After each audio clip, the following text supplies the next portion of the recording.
ಮುದ್ದು ಸೊಸೆ ಸೀರಿಯಲ್ನ ಮೊದಲ ಪ್ರೋಮೋ ಬಿಟ್ಟಾಗ್ಲೇ ಮುದ್ದು ಸೊಸೆ ಪಾತ್ರದಲ್ಲಿ ಕಾಣಿಸ್ಕೊಳ್ತಾ ಇರುವಂತಹ ಮುದ್ದು ನಟಿ ಬಗ್ಗೆ ಒಂದು ಒಳ್ಳೆ ರೆಸ್ಪಾನ್ಸ್ ಸಿಕ್ಕಿತ್ತು. ಎಸ್, ವಿದ್ಯಾ ಅನ್ನುವಂಥ ಹೈಸ್ಕೂಲ್ ನಟಿ ಕ್ಯಾರೆಕ್ಟರ್ನ ಪ್ಲೇ ಮಾಡ್ತಿರುವಂತಹ ಈ ನಟಿ ಈಗಾಗಲೇ ತೆಲುಗುನಲ್ಲಿ ಸಿಕ್ಕಾಪಟ್ಟೆ ಫೇಮಸ್ ಆಗಿದ್ದಾರೆ. ಪ್ರತಿಭಾ ಠಾಕೂರ್ ಅನ್ನುವಂತಹ ಈ ವಿದ್ಯಾ ಪಾತ್ರಧಾರಿ ಏನಿದ್ದಾರೆ, ಇದೇ ಫಸ್ಟ್ ಟೈಮ್ ಕನ್ನಡದಲ್ಲಿ ಅಭಿನಯಿಸ್ತಿದ್ದು. ಪ್ರೋಮೋದಲ್ಲಿರುವಂತಹ ವಿಷಯ ಬಿಟ್ಟು ಸೀರಿಯಲ್ನಲ್ಲಿ ಅಂಥದ್ದೇನಿದೆ, ಹಾಗೆ ಹೈಸ್ಕೂಲ್ ಸೊಸೆಯಾಗಿ ಹೇಗಿತ್ತು ಅವರ ಅನುಭವ, ಇದೆಲ್ಲವನ್ನ ಗ್ಯಾರಂಟಿ ನ್ಯೂಸ್ ಜೊತೆ ಹಂಚ್ಕೊಂಡಿದ್ದಾರೆ. ನೋಡ್ಕೊ ಬನ್ನಿ. ಇವಳ ಹಾಂಗೆ ಯಾರು ಇಲ್ಲ ಕಾಲ ಕೂಳೆ ಮಾಡೋ ಚೆಲುವಿ ಕಾಲ. ಮುದ್ದು ಸೊಸೆ ಸೀರಿಯಲ್ನ ಮೊದಲ ಪ್ರೋಮೋ ಬಂದಾಗ್ಲೇ ಮುದ್ದು ಸೊಸೆಯಾಗಲಿರೋ ಮುದ್ದು ನಟಿಯ ಬಗ್ಗೆ ಒಳ್ಳೆ ರೆಸ್ಪಾನ್ಸ್ ಸಿಕ್ಕಿತ್ತು. ಹೈಸ್ಕೂಲ್ ಹುಡುಗಿ ವಿದ್ಯಾ ಪಾತ್ರದಲ್ಲಿ ಮಿಂಚ್ತಾ ಇರೋ ಈ ಮುದ್ದು ನಟಿ ತೆಲುಗಿನಲ್ಲಿ ಈಗಾಗಲೇ ವೆರಿ ಪಾಪ್ಯುಲರ್ ಆಗಿದ್ದಾರೆ. ವಿದ್ಯಾ ಪಾತ್ರದಲ್ಲಿ ಮಿಂಚ್ತಾ ಇರೋ ಪ್ರತಿಮಾ ಇದೇ ಮೊದಲ ಬಾರಿಗೆ ಕನ್ನಡ ಸೀರಿಯಲ್ನಲ್ಲಿ ನಟಿಸ್ತಾ ಇದ್ದು, ಪ್ರೋಮೋದಲ್ಲಿ ಇರೋ ವಿಷಯ ಬಿಟ್ಟು ಸೀರಿಯಲ್ ಹೇಗಿರುತ್ತೆ, ಹೈಸ್ಕೂಲ್ ಸೊಸೆಯಾಗಿ ನಟಿಸ್ತಾ ಇರೋ ಅನುಭವ ಹೇಗಿದೆ ಅಂತ ಗ್ಯಾರಂಟಿ ನ್ಯೂಸ್ ಜೊತೆ ಮಾತನಾಡಿದ್ದಾರೆ.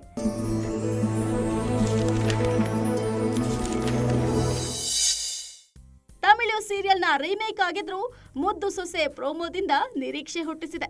ಕಲರ್ಸ್ ಕನ್ನಡದ ಈ ಹೊಸ ಸೀರಿಯಲ್ಗೆ ಇಷ್ಟು ಹೈಪ್ ಸಿಗೋದಕ್ಕೆ ಕಾರಣ ಕಂಟೆಂಟ್ ಒಂದಾದ್ರೆ, ಇನ್ನೊಂದು ಕಾರಣ ಸೀರಿಯಲ್ನ ಕಾಸ್ಟಿಂಗ್. ತ್ರಿವಿಕ್ರಮ್ ಹೀರೋ ಆಗಿ ಎಲ್ಲರ ಗಮನ ಸೆಳೀತಾ ಇದ್ರೆ, ಹೀರೋಯಿನ್ ವಿದ್ಯಾ ಪಾತ್ರದಲ್ಲಿರೋ ಪ್ರತಿಮಾ ಠಾಕೂರ್ ಕೂಡ ನೋಡುಗರ ಮನಸ್ಸು ಗೆದ್ದಿದ್ದಾರೆ. ಹೇಗಿದೆ ಮುದ್ದು ಸೊಸೆಯ ಶೂಟಿಂಗ್ ಅನುಭವ? ನಮ್ಮ ರಿಪೋರ್ಟರ್ ಬಳಿ ಏನೆಲ್ಲ ಹೇಳ್ಕೊಂಡ್ರು ನೀವೇ ನೋಡ್ಕೊಂಡು ಬನ್ನಿ. ಯಾವತ್ತೆ ಹಂಗೆ ಕಾಣ್ತಾ ಇದೆಯಾ? ನಮ್ಮ ಜೊತೆ ಮುದ್ದಾಗಿ ಮಾತಾಡುವಂತಹ ಮುದ್ದಾಗಿರುವಂತಹ ಮುದ್ದು ಸೊಸೆ ನಟಿ ಪ್ರತಿಮಾ ಅಂದರೆ ವಿದ್ಯಾ ಅವರಿದ್ದಾರೆ. ಬನ್ನಿ ಇವತ್ತು ಅವ್ರನ್ನ ಮಾತನಾಡಿಸ್ತಾ ಹೋಗೋಣ. ಎಷ್ಟು ಎಕ್ಸೈಟೆಡ್ ಆಗಿದ್ದಾರೆ. ಮುದ್ದು ಸೊಸೆ ಆನ್ ಏರ್ ಆಗ್ತಾ ಇದೆ. ಸೊ ಎಷ್ಟು ನರ್ವಸ್ನೆಸ್, ಎಷ್ಟು ಎಕ್ಸೈಟ್ಮೆಂಟ್ ಇದೆ? ನರ್ವಸ್ನೆಸ್ ಏನಿಲ್ಲ. ಫಸ್ಟ್ ಆಫ್ ಆಲ್ ಎಲ್ರಿಗೂ ನಮಸ್ಕಾರ. ಎಲ್ಲರೂ ಹೇಗಿದ್ದೀರಾ? ನಾನು ತುಂಬ ಚೆನ್ನಾಗಿದ್ದೀನಿ. ಸೊ ನರ್ವಸ್ ಅಂತ ಏನೂ ಇಲ್ಲ, ತುಂಬ ಖುಷಿ ಇದೆ, ತುಂಬ ಎಕ್ಸೈಟ್ಮೆಂಟ್ ಅನ್ನೋದು ಜಾಸ್ತಿ ಇದೆ. ಆದಷ್ಟು ಬೇಗ ನಿಮ್ಮ ಮುಂದೆ ಬರ್ತಾ ಇದ್ದೀವಿ ಅಲ್ವಾ, ಸೊ ಅದಕ್ಕೆ. ಈಗ ವಿದ್ಯಾಗೆ ಡಾಕ್ಟರ್ ಆಗೋ ಆಸೆ, ಆದರೆ ಈಗ ಹಸೆಮಣೆ ಇರೋದಕ್ಕೆ ಎಲ್ಲ ಸಿದ್ಧತೆಗಳು ಆಗ್ತಾ ಇದೆ. ಸೊ ಅದ್ರ ಬಗ್ಗೆ ಎಷ್ಟು ಬೇಜಾರಿದೆ? ತುಂಬ ಬೇಜಾರಿದೆ. ಓದಬೇಕು, ಓದಿ ಒಂದು ಒಳ್ಳೆ ಡಾಕ್ಟರ್ ಆಗಬೇಕು, ನಮ್ಮ ಮನೇಲಿ ಇರೋ ಪ್ರಾಬ್ಲಮ್ಸ್ ಎಲ್ಲ ಸಾಲ್ವ್ ಮಾಡಬೇಕು ಅಂತ ತುಂಬ ಕಷ್ಟಪಡ್ತಾ ಇದ್ದೀನಿ. ಸೊ ಬಟ್ ನಾನು ಡಾಕ್ಟರ್ ಆಗೇ ಆಗ್ತೀನಿ. ಅದು ಏನೇ ಆಗಲಿ ನಾನು ಡಾಕ್ಟರ್ ಆಗೇ ಆಗ್ತೀನಿ.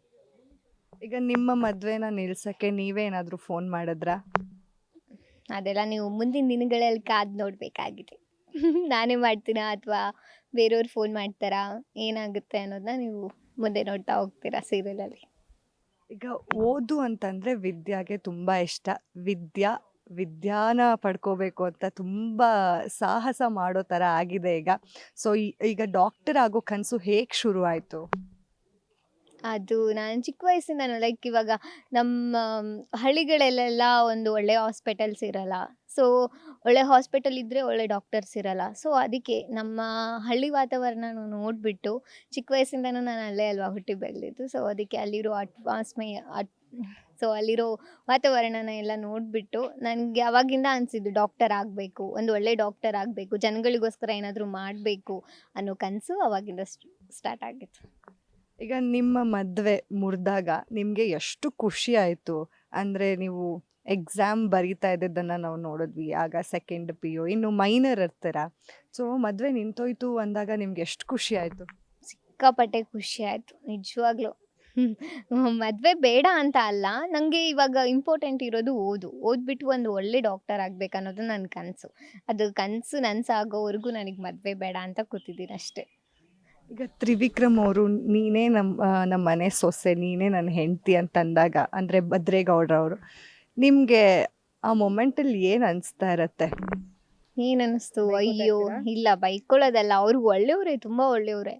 ಬಟ್ ಅವ್ರು ಬಂದಂಗೆ ಹೇಳಿದಾಗ ಏನು ಮಾಡಬೇಕು ತೋಚಲೇ ಇಲ್ಲ ನನಗೆ. ಸೊ ಅದಕ್ಕೆ ನೋಡೋಣ ಮುಂದಿನ ದಿನಗಳಲ್ಲಿ ಏನಾಗುತ್ತೆ, ಮದುವೆ ಆಗ್ತೀನಾ ಇಲ್ಲ. ಬಟ್ ನನ್ನ ಮೈಂಡಲ್ಲಿ ಇರೋದು ಒಂದೇ ಡಾಕ್ಟರ್ ಆಗಬೇಕು ಅಂತ. ಬಟ್ ಅದು ಹಾಗೆ ಆಗ್ತೀನಿ, ಆದರೆ ಮದುವೆ ಆದರೆ ಲೇಟಾಗಿ ಆಗ್ತಿದೆ ಅಷ್ಟೇ. ಈಗ ನಿಮ್ಮ ತಾಯಿ ಅವರಿಗೂ ಕೂಡ ಮದುವೆ ಮಾಡಬೇಕು ಅನ್ನೋ ಒಂದು ಬೇಡವಾ ಅನ್ನೋ ಒಂದು ಗೊಂದಲ ಕೂಡ ಆಗಾಗ ಕಾಣಿಸ್ತಾ ಇರತ್ತೆ. ಅಂದರೆ ನಿಮಗೆ ಈ ಸಂಬಂಧ ತೊಗೊಂಡು ಬಂದಿದ್ಯಾರು? ಅಂದರೆ ಭದ್ರೇಗೌಡರು ಮನೆ ಕಡೆಯಿಂದನೇ ಬಂದಿದ್ದ ಹೇಗೆ? ಇಲ್ಲ, ಇದನ್ನ ತೊಗೊಂಬಂದಿದ್ದು ಅವ್ರು ನನ್ನ ನೋಡಿಬಿಟ್ಟು ಇಷ್ಟಪಡ್ತಾರೆ. ಸೊ ಅವ್ರಿಗೆ ಇಷ್ಟ ಆಗಿರೋದ್ರಿಂದ ನಮ್ಮ ಮನೆ ಹತ್ರ ಅಂದರೆ ಮಾತುಕತೆಗೆ ಅಂತ ಬರ್ತಾರೆ. ಬಟ್ ಇದಕ್ಕೆ ಮೇನ್ ಇರೋದು ಅಂದರೆ ನಮ್ಮ ಅಪ್ಪನೇ. ನಮ್ಮ ಅಪ್ಪ ತುಂಬ ಕುಡಿತಾರೆ ಅಲ್ವಾ, ಸೊ ಅದಕ್ಕೆ ದುಡ್ಡಿಗೋಸ್ಕರ ಆ ಥರ. ಓಕೆ, ಈಗ ವಧು ದಕ್ಷಿಣೆ ಕೊಟ್ಟು ನಿಮ್ಮನ್ನ ಮದುವೆ ಮಾಡಿ ಕಳಿಸ್ಬಿಡೋಣ ಅನ್ನೋ ಪ್ಲಾನ್ ನಿಮ್ಮ ಅಪ್ಪದು. ಏನು ಹೇಳ್ತಾರೆ ಇದಕ್ಕೆ? ನಮ್ಮಮ್ಮ ತುಂಬ ಸಪೋರ್ಟಿವ್ ಆ್ಯಕ್ಚುಲಿ ನನಗೆ. ಅವರು ಬೇಡ ಬೇಡ ಅಂತಾರೆ, ಬಟ್ ಅಪ್ಪ ಕೇಳಲ್ಲ. ಈಗ ನಿಮ್ಗೊಂದು ಪುಟ್ಟ ತಂಗಿ ಕೂಡ ಇದ್ದಾಳೆ. ತಂಗಿ ಜೊತೆ ಸೈಕಲಲ್ಲೆಲ್ಲ ಬಿದ್ದು ಗಾಯ ಎಲ್ಲ ಮಾಡ್ಕೊಂಡಿದ್ರಿ. ಸೊ ನಿಮ್ಮ ತಂಗಿ ಬಗ್ಗೆ ಏನು ಹೇಳ್ತೀರಾ?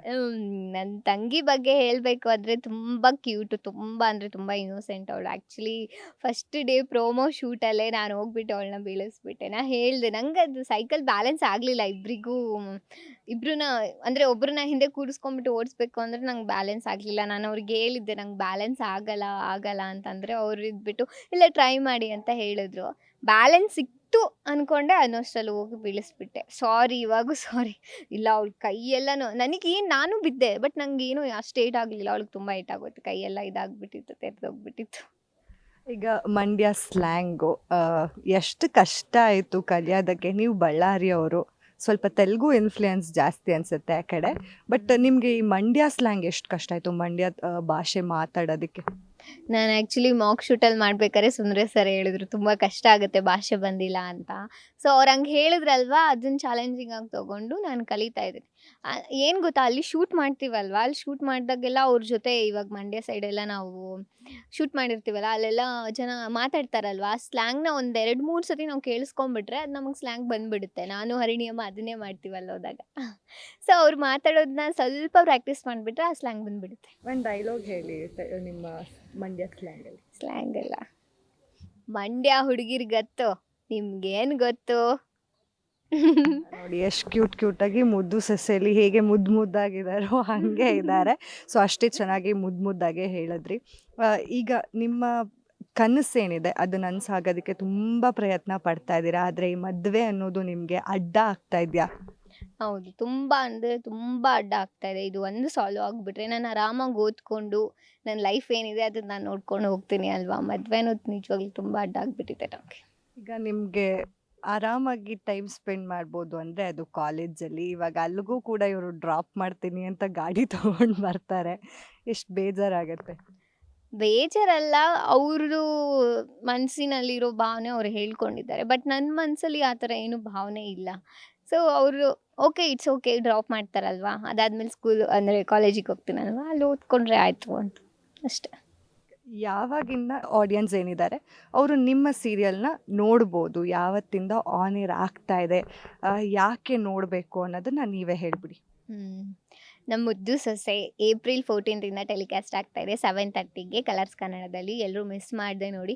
ಏನಕ್ಕೆ ಮುದ್ದು ಸೊಸೆನ ನೋಡಬೇಕು ಅಂತ ಅಂದರೆ, ಒಂದು ಹೆಣ್ಮಗು ಅಂದರೆ ಇವಾಗ ಹಳ್ಳಿ ಕಡೆ ಎಲ್ಲ ನೀವು ನೋಡ್ಬೋದು, ಒಂದು ಹೆಣ್ಮಗು ಓದ್ತೀನಿ ಅಂದರೆ ಅವ್ರ ಮನೇಲಿ ಸಪೋರ್ಟ್ ಮಾಡೋರು ಇರೋದಿಲ್ಲ.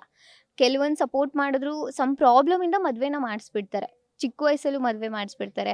ಬಟ್ ನಿಮ್ಮ ಮನೆಯಲ್ಲಿ ನಿಮ್ಮ ಹೆಣ್ಮಕ್ಳು ಏನೋ ಒಂದು ಕನಸು ಕಟ್ಟಿರ್ತಾರೆ ಅಲ್ವಾ, ಡಾಕ್ಟರು, ಇಂಜಿನಿಯರು, ನಂತರನೇ ಆ್ಯಕ್ಟರ್ಸ್ ಆಗಬೇಕು ಅಂತಲೂ ಅವರು ತುಂಬ ಕನಸು ಕಂಡಿರ್ತಾರೆ. ಅದನ್ನು ಕೇಳಿಬಿಟ್ಟು ಅವರಿಗೆ ಸಪೋರ್ಟ್ ಮಾಡಿ ಅಂತಲೇ ಹೇಳೋದು ನಾನು ಎಲ್ರಿಗೂ. ಈ ಸೀರಿಯಲ್ನ ನೋಡಿದ್ರೆ ನಿಮಗೆ ಅರ್ಥ ಆಗುತ್ತೆ. ಅವತ್ತು ಹಂಗಾಗಬಾರ್ದಾಗಿತ್ತು ನಮ್ಮ ಮದುವೆಯಲ್ಲಿ.